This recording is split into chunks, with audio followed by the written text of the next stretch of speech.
A prioridade, ela nasce de uma vontade ou ela nasce de uma necessidade?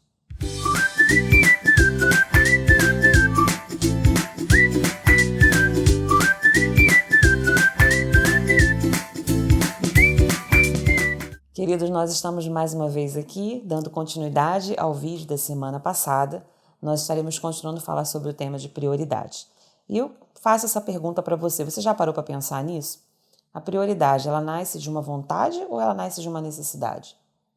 Bom, eu, Milene, acredito que as duas coisas se unam. Elas devem se unir, pelo menos precisam se unir, para que então a prioridade ela seja bem estabelecida. A vontade e a necessidade.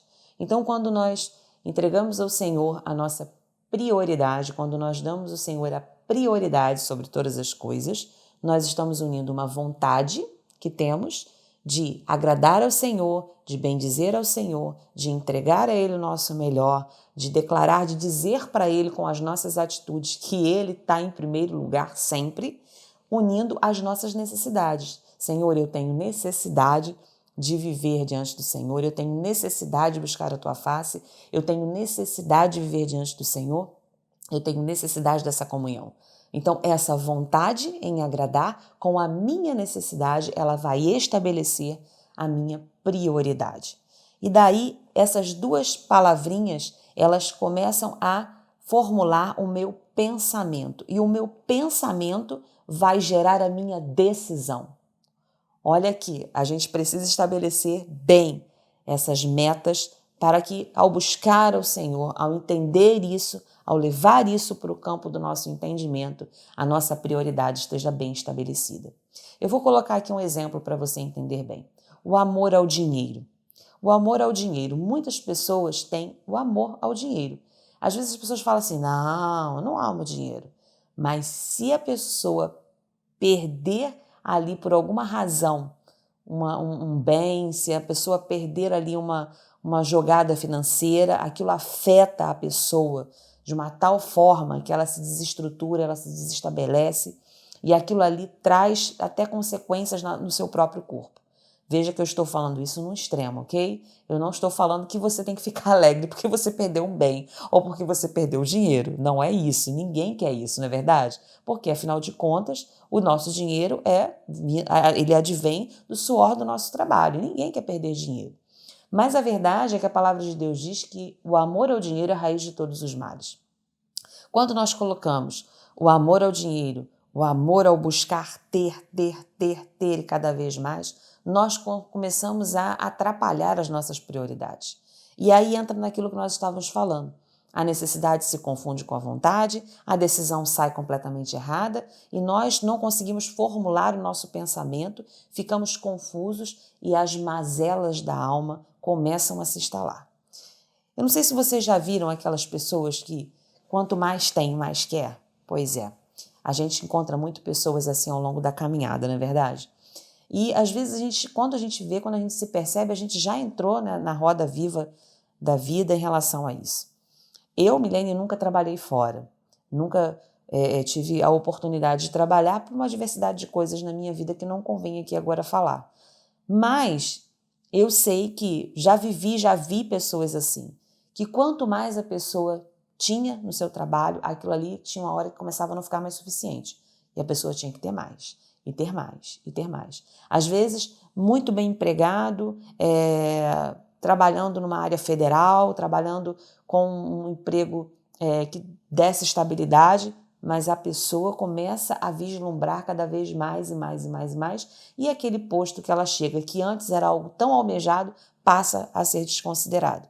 E a pessoa abre mão de tantas outras coisas, a comunhão com a família, a comunhão com os amigos, a comunhão com Deus, a comunhão com a igreja, com os irmãos da igreja, em prol de trabalhar. E aí entra o que eu estou falando para vocês agora em relação à confusão que se dá no pensamento quando a gente não consegue estabelecer as nossas necessidades, diferenciar da nossa vontade ou unir a vontade com a necessidade para tomar uma decisão correta, uma decisão acertada. Tantas outras coisas nós poderíamos falar aqui com você que poderiam servir de exemplo para que nós entendamos essa questão da prioridade, para que nós entendamos aquilo que pode entrar no meio do caminho para atrapalhar a nossa visão, a nossa maior necessidade, que é a presença do Senhor. Mas esse eu acredito que é um exemplo que fica bastante latente nesse nosso tempo. Às vezes nós vimos, principalmente, né, os mais jovens, aqueles que casaram cedo, que estão constituindo família, geralmente casais mais novos, recém-casados, né, planejam não ter filhos de imediato porque eles precisam se estabelecer financeiramente. Ok, isso não é errado, tá certo? Não estou falando contra isso. É legal, é bacana realmente o casal se estabelecer financeiramente. Nós estamos vivendo num mundo cada vez mais difícil, cada vez mais a corrida para se ter uma condição de vida boa está ficando cada vez mais difícil, mas a gente, muitas das vezes, eu digo a gente porque a grande maioria de nós acaba incorrendo nesse erro. Acabamos atrapalhando as prioridades da vida e abrimos mão de uma comunhão com o nosso cônjuge, de uma comunhão dentro do nosso lar, abrimos mão da formação de uma identidade do casal. Por quê? Porque o marido tem que sair do trabalho e correr para a faculdade porque ele precisa ter aquele título para poder ele conseguir crescer dentro da sua empresa e cada vez mais avançar e ir a patamares maiores. E aí eu volto a dizer para você, isso é errado? Não é errado. É legítimo? É legítimo. Mas será que é necessário? Será que realmente é uma necessidade? E aí as nossas prioridades começam a ficar atrapalhadas. Nós continuamos a colocar na nossa rotina coisas e coisas e coisas e coisas e mais coisas e a atribuir ao longo da nossa jornada cada vez mais a fazeres e nós vamos colocando gradativamente para trás, em outras escalas, estar junto de Deus, promover uma comunhão com o Senhor, estar num lugar de intimidade com Ele. Isso é fato. Não, isso aí não. Eu até hoje, né, já tenho para mais de 25 anos de crente, nunca vi isso dar certo. A maioria das vezes nós vemos maus fadados exemplos acontecendo. Casais que acabam tendo crises conjugais, mesmo antes de terem os primeiros filhos, casais que chegam até ao divórcio, à separação, casais que vivem uma vida não tão plena como poderiam estar vivendo, casais que não desenvolveram uma intimidade 100% para que quando os filhos vierem esteja tudo já estabilizado, identidade formada, e a gente vai vendo uma série de diversidade de situações que vão acontecendo na vida de um casal, na vida do gênesis de uma família, né? E o Senhor, na verdade, Ele não deseja que a gente se atrapalhe no meio do caminho, porque o Senhor, o Senhor fez o trabalho e o Senhor fez a família. O que o Senhor deseja é que nós encontremos verdadeiramente as prioridades e que nós estejamos relocando cada uma ao seu lugar, ao seu devido lugar. Ali no texto de Maria e de Marta, que nós falamos na semana passada, né, nós vemos ali Marta com alguns sentimentos no coração. Eu anotei alguns aqui que eu pude elencar, né, lendo ali a passagem de Maria e de Marta, e eu pude identificar ali em Marta ira, um coração distante, cheio de barulho espiritual e a urgência do fazer, fazer, fazer, fazer. Quando eu falo aqui que ela estava com o coração com ira, um coração distante, um coração que ele gera dentro de si a ira, naturalmente ele está distante de Deus. Porque um coração que está cada vez mais próximo, cada vez mais intimidade, cada vez mais impregnado, esses tipos de sentimento, eles vão sendo abolidos dentro do coração humano. Eles vão sendo colocados cada vez mais nessa escala, eles vão descendo. Porque nós vamos nos aproximando do Senhor e o mesmo sentimento que há em Deus vai sendo transposto para nós. E nós vamos sendo impregnados pelo mesmo sentimento que há em Cristo Jesus. É essa a ideia, é isso que o Senhor deseja de nós. Ao passo que Marta ali, quando ela chega já diante do Senhor, Senhor, ordena-lhe que venha me ajudar. Você consegue imaginar isso, você chegando para o Senhor e dizendo, Senhor, olha só, dá ordem logo nisso. Né? Quantos de nós, será que, eu não me imagino fazendo isso, jamais, eu pelo menos penso, né? Jamais chegaria diante do Senhor dando uma ordem assim para o Senhor, né? E Marta perdeu tanto compasso ali que ela, né? Senhor, não te importas? Você não está vendo? Dá ordem a ela. E a ira tomou ali o lugar no coração de Marta. Porque Marta pensou, né? Rapidamente aqui, pensando naquele cenário, Marta pensou, poxa, folgada Maria, eu estou aqui correndo de uma parte para outra, fazendo tudo sozinha, dando ordem aos empregados, correndo para que tudo corra bem aqui, se ajeitando para que os visitantes sejam bem colocados, e Maria está lá, folgada, folgada Maria, né? E a ira entra no coração dela. E não é difícil isso acontecer conosco, tá? Eu sei que talvez muitos de nós já tenhamos até passado por isso, mas esse foi um dos sentimentos que tomou o coração de Marta. Outra coisa que eu coloquei aqui, o coração cheio de barulho espiritual. Esses sentimentos que vão sendo colocados ao longo da jornada são barulhos espirituais que nos impedem de ouvir a voz do Senhor e nos afastam cada vez mais do lugar de prioridade. Quando o Senhor ele tem a prioridade, quando nós caminhamos cada vez mais intensamente com Ele, a tendência é esses barulhos, esses ruídos, essas interferências irem diminuindo. Elas vão sendo abafadas e a voz do doce Espírito chega com mais certeza, com mais intensidade ao nosso coração. E nós conseguimos, então, ouvir a voz do doce Espírito e fazer o que é certo. E tomar a decisão certa. Ao passo que quando nós nos afastamos, quando nós estamos tão preocupados com o serviço, com o fazer, quando as distrações elas entram aí no meio do caminho, como o amor ao dinheiro, que eu acabei de falar, e como tantas outras coisas que podem acontecer no longo da jornada, o que acontece é que essas interferências elas vão minando o nosso tempo e a nossa escala de prioridades. E aqui também coloquei sobre a urgência do fazer. Às vezes a gente pensa assim, né?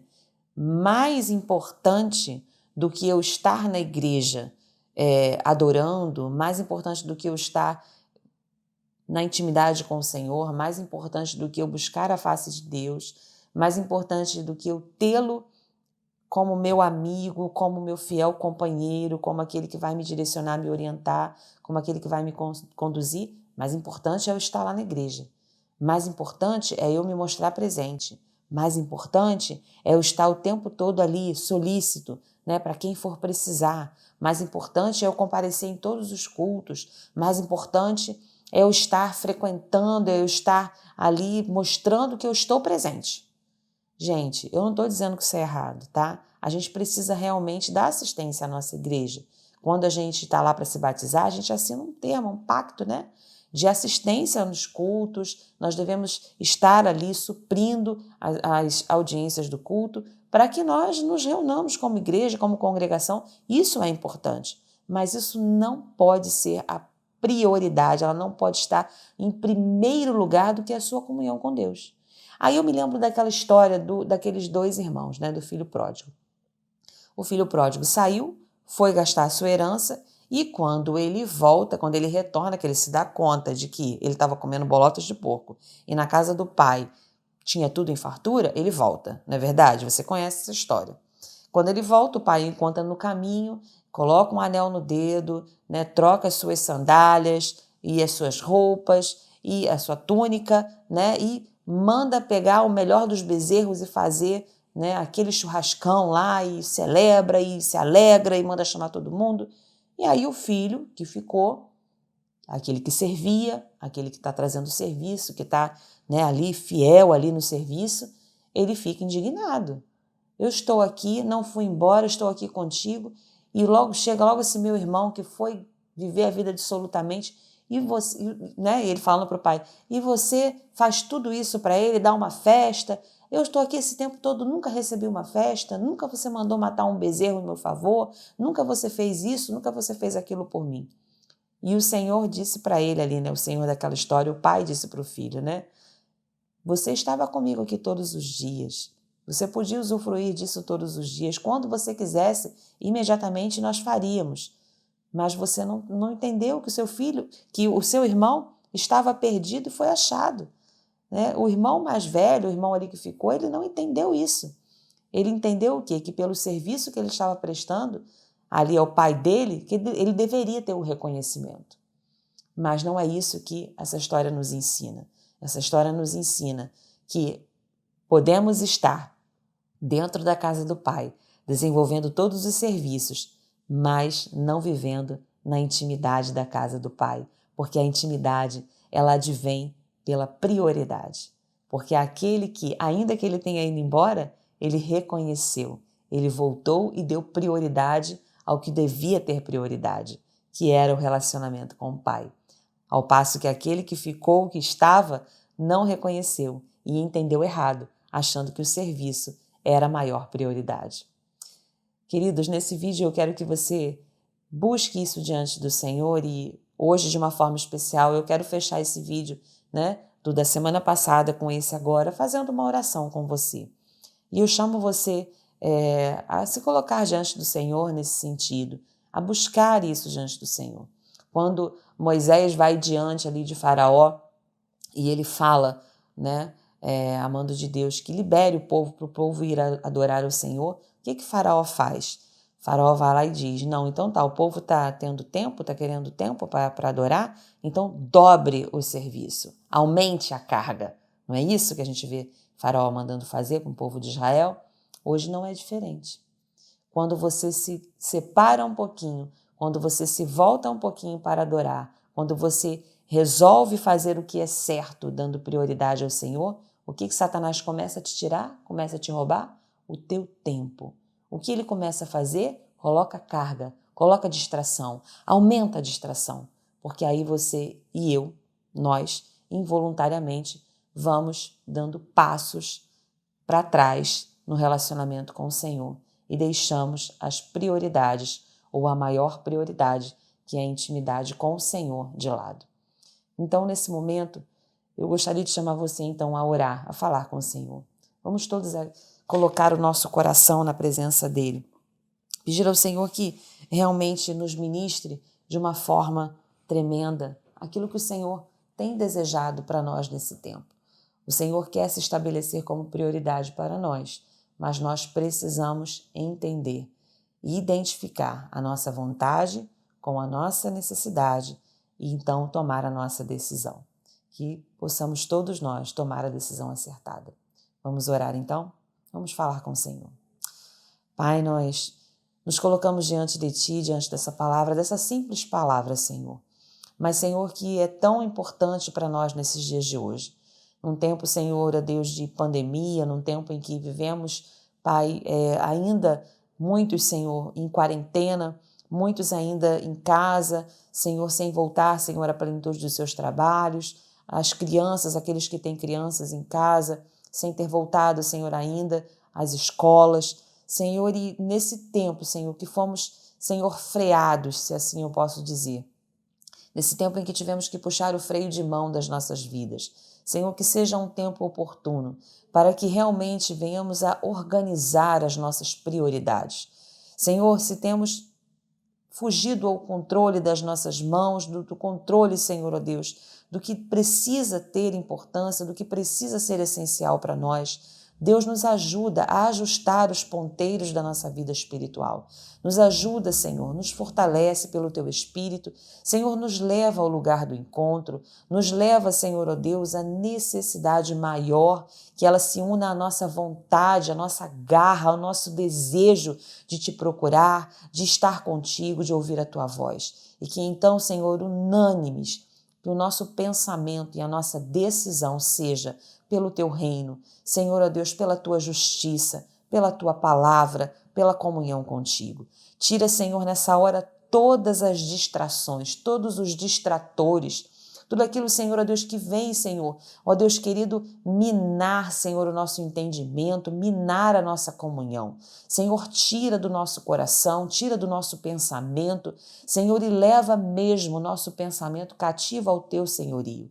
Que todas as fortalezas interiores caiam por terra e que no nome de Jesus, Senhor, tenhamos, ó Pai amado, a serenidade e a plenitude do Espírito para entender, identificar e prontamente, Senhor, repreender se caso for, ó Deus querido, essas situações que aparecem para nos tirar do foco do alvo, que é buscar a Tua face e viver em plenitude em comunhão contigo. Nos ensina, Senhor, no tempo que se chama hoje, nos ensina a remirmos o nosso tempo, a buscarmos, Senhor, ó Deus querido, ter um coração, Senhor, ó Deus, de Maria no mundo de Marta. Assim, Senhor, nós nos colocamos diante de Ti, certos de que pelo Teu Espírito nós alcançaremos a vitória. Em nome de Jesus oramos, em nome de Jesus clamamos, certos de que o Senhor tem nos ouvido e que o Teu Espírito nos ajudará em todo este processo. Em nome de Jesus. Amém. Seja grandemente abençoado. Se você precisa ainda de algo mais para poder entender ou alcançar a profundidade de tudo isso que o Espírito Santo deseja trabalhar ao seu coração, aos nossos corações nesse tempo, se debruce na palavra. Vá ali no texto de Marta e Maria. Se coloque diante do Senhor, diante do que a palavra do Senhor diz. Busque o texto do filho pródigo. Busque esse outro texto que está em Mateus. Buscar em primeiro lugar o reino de Deus e a sua justiça. Há tantos textos da palavra do Senhor que nos levam a identificar a nossa prioridade. A nossa maior prioridade é o Senhor. Que ela seja para mim, que ela seja para você em todo o tempo. Sejam grandemente abençoados e até a próxima, queridos.